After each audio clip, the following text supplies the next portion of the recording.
Joe DiGenova and Victoria Tunsing, part of the Trump legal team. Joe was at the press conference today with Rudy Giuliani. A lot of allegations here.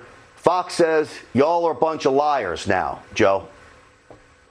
Well, Kristen Fisher and the rest of the Fox team are fools and liars.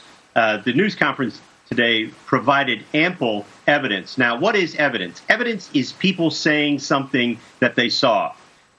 Today, Rudy went through a series of affidavits, sworn statements about what people saw by way of corruption of the voting and counting process in Michigan and in other states, Pennsylvania.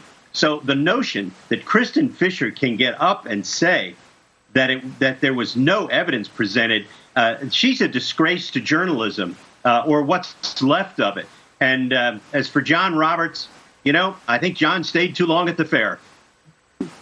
Yeah. Well, I was at probably the press conference also. I was there also, Grant, and it's just Rudy laid out and quoted from a woman's affidavit in Detroit, where she said she was trained to backdate documents that were received late, and she was told not to recognize any defects in any of the ballots. That's pretty hard evidence. If you can't recognize defects or actively try not to recognize them, this is why we've seen so fewer ballots were thrown out of this election than they were in 2016. The question now becomes, how do you prove it besides the sworn statements? Is that enough to get a judge to throw these out? Do you throw out all the ballots? You throw out the whole election, guys? What do you do here? Well, here's the thing. What you just said is very important, Grant. Statistical analysis.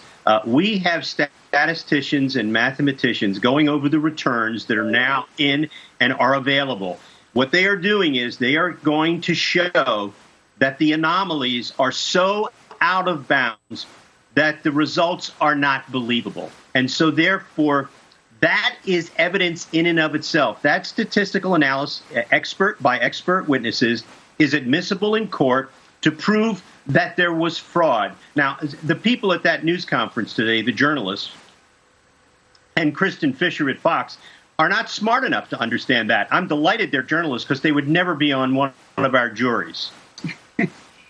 No, but here's an extra fact that we need to hammer home, and that is that on top of all of this, the training not to see defects and so forth, not one Republican could observe the voting process. Counting. The vote counting process. Sorry, that's the big deal, and that happened all over the country, and that's what Rudy's talking about. That's at the core of the conspiracy.